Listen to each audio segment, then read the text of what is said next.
I'm going to go ahead and get started. My name is Don Roll. I'm the acting transitioning coach, transitioning coach for baseball, track and field, and men's soccer. My experience primarily exists as a collegiate athlete, as a baseball player. So that's kind of where my interest lies. I don't like specialty.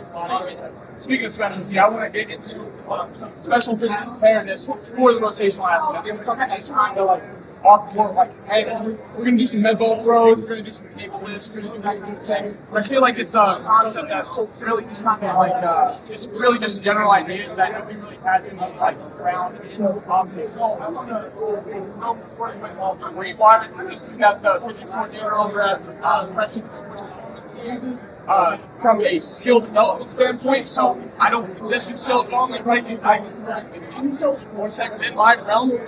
I'm going towards rewire in terms of what it means to recapture that rotation ability for ball.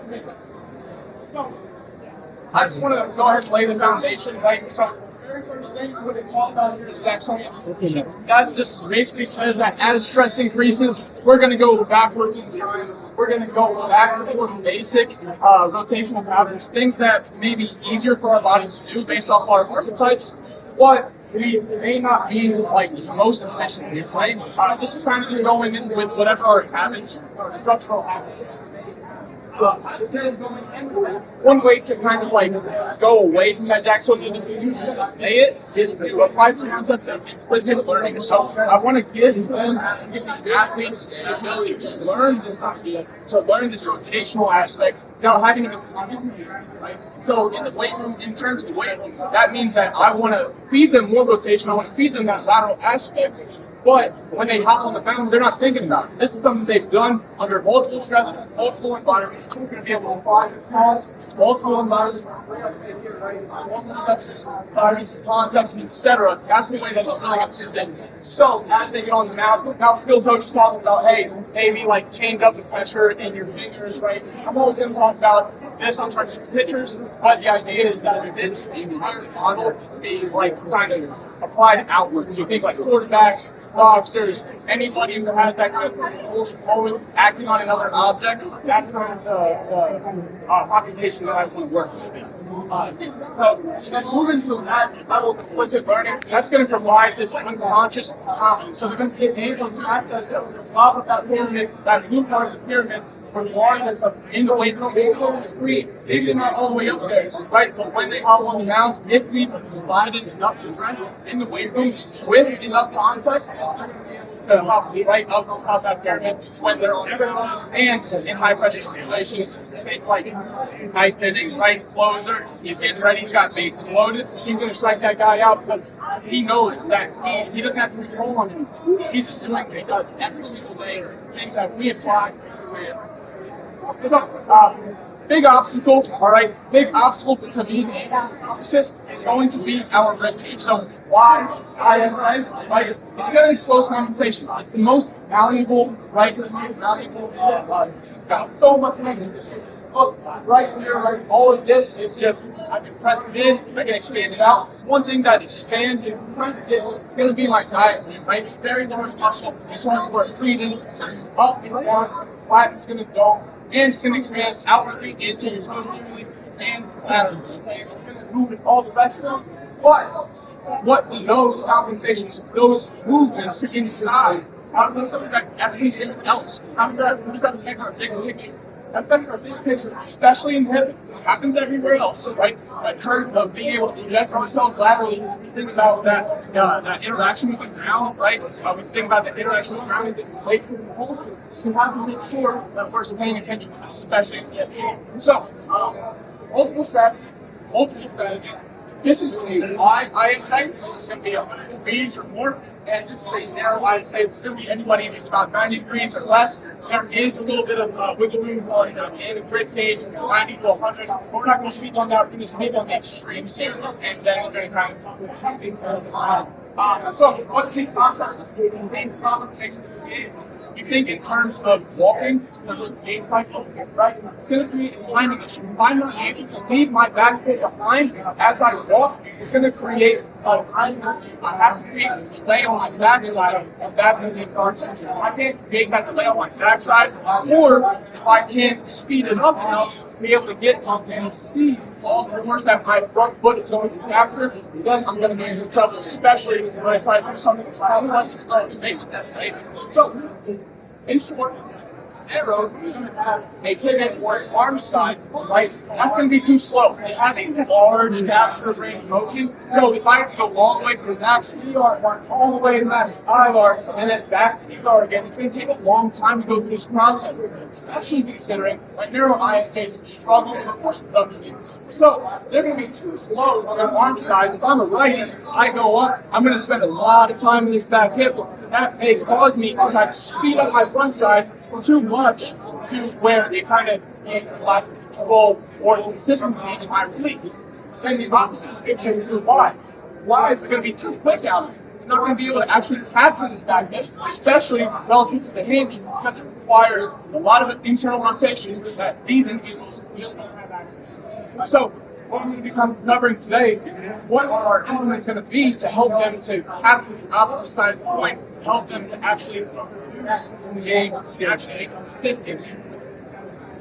So, wide versus narrows, we have all presentations. Like I just said, wides can't capture the backside, narrows can't control their backside. So, they're going to go all the way out, or all the way in. Like I said, they have excessive range of motion or normal, right? But an elite athletes, if we want somebody to be elite, right, they have to impose like extremes. Those extremes are not going to be in the normal range. So we have to make that balance. So what's the result of their compensations? We're going to move. So a lot of people rotation, they got this wide rib cage. They have to physically move around. Right? If the fridge try to rotate, that thing's going to be wide. They have an arm on it. That thing's just going to go wide. So I'm going to think like this wall is going to run right? It's going to go away. As I rotate, it's going to stay away. It's going to go arm side. Now, on the narrow, you think 50 Cent, you ever seen him throw that first pitch? I think he's going to try to do it. I want to think about that as my most narrow, right? That's going to be my most narrow compensation. He doesn't have a lot of skill in throwing, so it got exposed very quickly. You've all seen the music videos. He's got his shirt off. He's got that narrow rib cage. He's going to go ahead and spike that thing and grab, touch it across to that cameraman. So, fastball's going to cut here. That fastball cut's going to put a lot of stress on my medial elbow, aka my Tommy John, my UCL. It's going to put a lot of injury here, whereas if it stays away from me, I put a lot of stress on my shoulder, specifically having to deal with clavicle, right? This insertion here, generalized as the rest of outlet syndrome. So we're going to be predisposed to this. Now, you have to kind of like going back to like slow, so you have to kind of give them either the opposite to be able to get those new compensations provide that. So, like I said, easy delay, a wide's backside. If they're too in and out, you have to find a way to keep them in it for as long as possible. And if they're in it for as long as possible, you have to find a way to get them out. Right? So, how do we delay? We have to move it backwards, like I was talking about. All it has to be is propulsion. We have to move it back to our gate cycle, right? Leg propulsion, in, okay? So, in order to delay, right, I have to hit from behind. So, if my right side, so camera righty, right? If my right foot is in front, this is my pivot stance. This is my arm side stance. This is my right side. This hip is being delayed, right? So now I'm delaying my front side, which is exactly what I need. I need to delay my front side. Too quick, right? So I'm delay. Oh man, I need to release. I'm just going to go straight to mid propulsion. That can't happen. If I go straight to mid propulsion, then everything is being done. Cuts across. Now I have stress on my elbows. Okay? Obviously, I need to be but right, pivot stance, having throwing side out in front of you, left side behind you, leg on that side. But right, they're only going to have an upward force bias, eccentric bias. Okay, so in that split stance, in that pivot stance, I'm delaying this back side, sure, but I have to find a way to move upwards. I have to find a way to move something upwards in a concept orientation that's the opposite of my actual body. Same, the opposite would be true. Say I'm staying in that split stance, but I'm a wide. It's pretend I'm a wide. right? Then I'm going to do the opposite. I'm going to try to get into that cut rather than getting out of that cut. Okay, so I'm going to do something more like a chop rather than a lift. And that's just, it's small things, especially doing with special physical preparedness. It's going to be like 5% of your training, maybe, but it's about choosing the right option for the individual, especially on their side that causes the issue. Right? If it's the delay that's causing the issue, then we need to really focus in on it. We need to find a way to speed it up. Right? Speeding it up has to do with feeding more strength. Right? Jeff talked about he talked about the chorus, he talked about how there's that buffer on the front end and the back end and kind of crush, right? I don't think about that as a narrow, right? But a car that's more rigid, it's got steel in the front, steel in the back, it's hard, it's going to deliver all that impact, all that force, all in one moment, right? That's going to be my why. That makes sense. Well, to fix it, right, you accelerate, arm side, it's a delay, arm side is wide. These are just some intervention types for a narrow. So, like I mentioned, that implement moving from right to left, right, but moving out of that cut, out of my head. Whereas on a wide, right, that's a hip chop kind of going down. I think strength and power implements, right? So for a wide strength power implement, big stance. So again, that's my arm side out in front of me. I want to find something that's going to give that eccentric, that's going to give that yielding. I want to think more Capricorn RDLs in this instance, something that's going to lengthen those tissues, especially proximally as it relates right to my feet. I want to make sure I'm feeding that bias up top, up the chain, right where that delay needs to happen, right? So then we have some more like some easier interfaces. It's not just about finger power. It's not just about cable chops. Like it's about skipping. It's not warming up, right? It's about sprinting, crossover sprinting for a front side. So for a wide, I want to cross over the front, whereas for a narrow, I want to cross over the back, right? Because I want to live in the range of motion that they actually have access to. I can't ask somebody to do something that they physically cannot do. And that's the issue that we run into. That's where this kind of bridges the gap, is that the skill coaches, right? They're trying to tell somebody, hey, just do it, just do it, just do it. They physically can't do it. Where does that leave? That leaves them frustrated with themselves. That leaves them thinking about it for 24/7, right? But if you can physically get them to be able to do it in the weight, then when they hop on the mound, oh, you asked me to do this thing? Oh, yeah, sure, no problem, coach. And all of a sudden it starts clicking, it starts working. It becomes more consistent, and they remember, right? They remember unconsciously. Okay? They don't have to chase on it. Because physically, we prepared them to the level that the skill coaches require. I have some videos. We're going to see if technology works for me. I got 3 videos on each of them. They do kind of work in a weird order. And quality stuff, I apologize. Again, these presentations are going to be uploaded onto the drive. I believe they're going to be shared with you guys who will have access to these videos. And I can even put in a link because it's a shareable folder, right? So I'll add a link to all of the other videos. So here on the left side, we're going with 5. This is that cable up. Right, so this is me moving into that cut. Notice that my attachment here is about shoulder height, right? Whereas my lift is coming from the ground. This is going to be very, very similar to what my actual intersternal angle is, right? And wide is going to come from this obtuse angle. So my chop inherently has to be obtuse. Whereas if I'm going to go for that lift, I need to make sure that that thing is acute. I need to make sure I'm working on a narrow angle because that's my natural spot. That's how my muscles are going to orient. So if I'm able to deliver force in those orientations, then I'm going to have much more success later down the line. Okay. Over here, I have my crossover speed example, crossover skipping example, right? So skipping is going to be a little bit more implicit. It's a little bit less stress on the tissues. I had this divided previously. Let me go backwards for a second. Kind of like quadrant system based, right? So even like neural stress, there's physical stress, kind of where they exist in those quadrants. But all these implements can be implemented all year round as opposed to the quadrant system that says, hey, you might have to be in this quadrant for this time of year, etc. These things, right? If I'm working with a wide, for example, it's like maybe I'm not going to deliver all this stress whenever that's what they're imposing stress on themselves daily, right? They're always in that internal rotation. They're always in that aggressive force bias. So they're going to naturally carry a lot more stress into tissues. In season, I'm probably not going to do a whole ton of that. I'm not going to work more speed, right? However, when I'm with the narrow, let's train strength. Like, let's go. They're not feeling the stress on their bodies of maybe a wide is.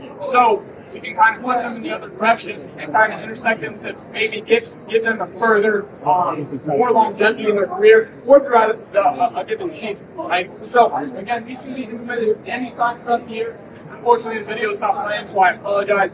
But then there's possible behind skip variation or behind sprint variation, looking for something with more intent delivered to your athletes. Okay. Does anybody have any questions? Yes. Yeah. So obviously, when working in a team setting, anyone what's best because you work with baseball, right? So right. How do you go about finding if someone is or bucketing who's a wide or who's a narrow and testing that, and then also just keeping track of that for your program? Yeah. So great question.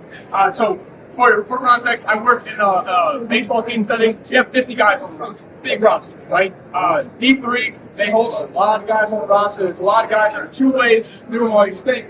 But the idea is, I want to work for the 80%. The training coaches in a team setting, I want to work for the 80%. I can physically look at my guys and say, yeah, you're probably in there, man. And I can see the move, I can be like, there's the confirmation, right? I see them move through their squats, and they're going to give this kind of like counter-rotated, they're going to drop, they're going to sit very well, right? But if I have an individual, it's like, and they're very poor at keeping there, right? Yeah. So, they're very poor at hinging unless I put them in the proper context. So I have to give them more mobility in order to actually access that hinge. So I have to put them in a scenario where they're in, say, a single leg stance, and then I work on their hinges there. All of a sudden, after a couple phases, their hinges progress. They start to have that IR control as opposed to just kind of like flipping through or just flipping down. Right? They actually seek this control in this lateral stance as opposed to a wide who's going to go in this bilateral stance. And yeah, they're going to rep out 315, 405 when they're already right. They're very, very strong individuals. But my team doing that 80% is primarily narrow. So that's kind of how I concentrate my training. And then from a timing aspect, I know you didn't ask this question, but I just want to kind of like feed into that. Because for that 80%, yeah, we have a lot of narrows, but we gotta feed them. We gotta feed them the opposite at some point, right? So I might train them as wise as they get more permission, as they have access, as they become more dynamic, right? So I want to feed them the opposite side as well, but it's all about timing and figuring out where the athletes look, like what they look like, how they're moving, and then what are they talking about? Like, are they complaining about low back issues, right? Or are they just like, yeah, like, I don't know, like, everything just kind of feels like I'm reaching a forward right now. Trying to figure that out. Sorry. It looks like we're out of time, but I'm free for personal questions if y'all want to come ask me. I appreciate you all for listening to all this. Thank you very much. Hello? I just walked over.